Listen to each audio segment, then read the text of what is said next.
पेरियार की मूर्तियों के नीचे जो बातें लिखी हुई है वो आपत्तिजनक है और लोगों की धार्मिक भावनाओं को ठेस पहुंचाती है, इसलिए उन्हें हटाया जाना चाहिए। याचिका को खारिज करते हुए हाईकोर्ट ने कहा कि येरोड वेंकट रामास्वामी पेरियार जो कहते थे उस पर विश्वास रखते थे, इसलिए उनके शब्दों को उनकी मूर्तियों के पेडेस्टल पर लिखवाना गलत नहीं है। पेरियार की मूर्तियों के नीचे लिखा था, ईश्वर नहीं है और ईश्वर बिल्कुल नहीं है।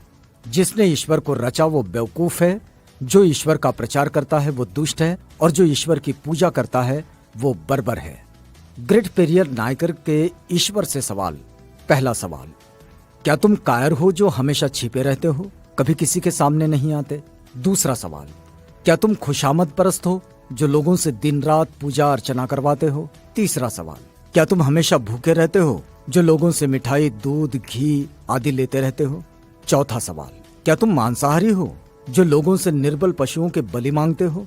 पांचवा सवाल, क्या तुम सोने के व्यापारी हो जो मंदिरों में लाखों टन सोना दबाए बैठे हो? छठा सवाल, क्या तुम व्यभिचारी हो जो मंदिरों में देवदासियां रखते हो? सातवां सवाल, क्या तुम कमजोर हो जो हर रोज होने वाले बलात्कारों को नहीं रोक पाते?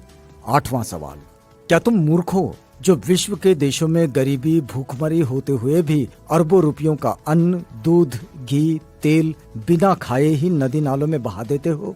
नौवां सवाल, क्या तुम बहरे हो जो बेवजह मरते हुए आदमी, बलात्कार होती हुई मासूमों की आवाज नहीं सुन पाते? 10वां सवाल, क्या तुम अंधे हो जो रोज अपराध होते हुए नहीं देख पाते? 11वां सवाल, क्या तुम आतंकवादियों से मिले हुए हो जो रोज धर्म के नाम पर लाखों लोगों को मरवाते रहते हैं? 12वां सवाल, क्या तुम आतंकवादी हो जो ये चाहते हो कि लोग तुमसे डर कर रहें? 13वां सवाल, क्या तुम गूंगे हो जो एक शब्द भी नहीं बोल पाते लेकिन करोड़ों लोग तुमसे लाखों सवाल पूछते हैं? 14वां सवाल, क्या तुम भ्रष्टाचारी हो जो गरीबों को कभी कुछ नहीं देते जबकि गरीब पशुवत काम करके कमाए गए पैसों का कतरा कतरा तुम्हारे ऊपर न्यौछावर कर देते हैं? 15वां सवाल, क्या तुम मूर्ख हो कि हम जैसे नास्तिकों को पैदा किया जो तुम्हें खरी खोटी सुनाते रहते हैं और तुम्हारे अस्तित्व को ही नकारते हैं? 5 मिनट का समय निकालकर जरूर पढ़ो भगवान के कारनामे। नास्तिक होना कोई आसान नहीं। कोई भी नासमझ इंसान ईश्वर के अस्तित्व को मानकर फ्री हो जाता है।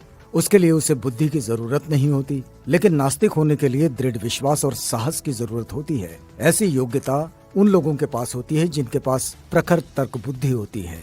अंधश्रद्धा ऐसा केमिकल है जो इंसान को मूर्ख बनाने में काम आता है। पेरियार E.V. रामास्वामी। आप देख सकते हैं हिंदू धर्म का विचित्र इतिहास।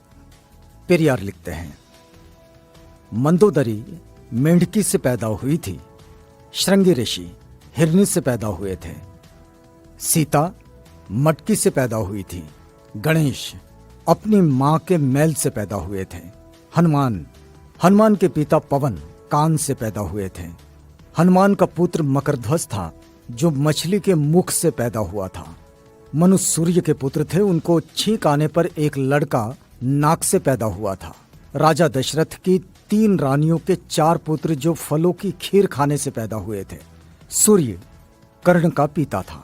भला सूर्य संतान कैसे पैदा कर सकता है? वो तो आग का गोला है। ब्रह्मा ने तो 4 वर्ण यहां वहां से निकाले, हद है। अछूत का बनाया हुआ चमड़े का ढोल मंदिर में बजाने से मंदिर अपवित्र नहीं होता। अछूत मंदिर में चला जाए तो मंदिर अपवित्र हो जाता है। उन्हें इस बात से कोई मतलब नहीं कि ढोल किस जानवर की चमड़ी से बना है। उनके लिए मरे हुए जानवर की चमड़ी पवित्र है पर जिंदा अछूत अपवित्र। लानत है ऐसे धर्म पर। बुद्धिजीवी प्रकाश डालें, दिमाग की बत्ती जलाओ, अंधविश्वास भगाओ। यदि पूजा पाठ करने से ही बुद्धि और शिक्षा आती तो पंडों की औलादें ही विश्व में वैज्ञानिक, डॉक्टर, इंजीनियर होते। वहम से बचो, अपने बच्चों को उच्च शिक्षा दिलवाओ, क्योंकि शिक्षा से ही वैज्ञानिक, डॉक्टर, इंजीनियर और शासक बनते हैं, पूजा पाठ से नहीं। अतः वहम का कोई इलाज नहीं है और शिक्षा का कोई जवाब नहीं है। शिक्षित बनो, संगठित रहो, संघर्ष करो।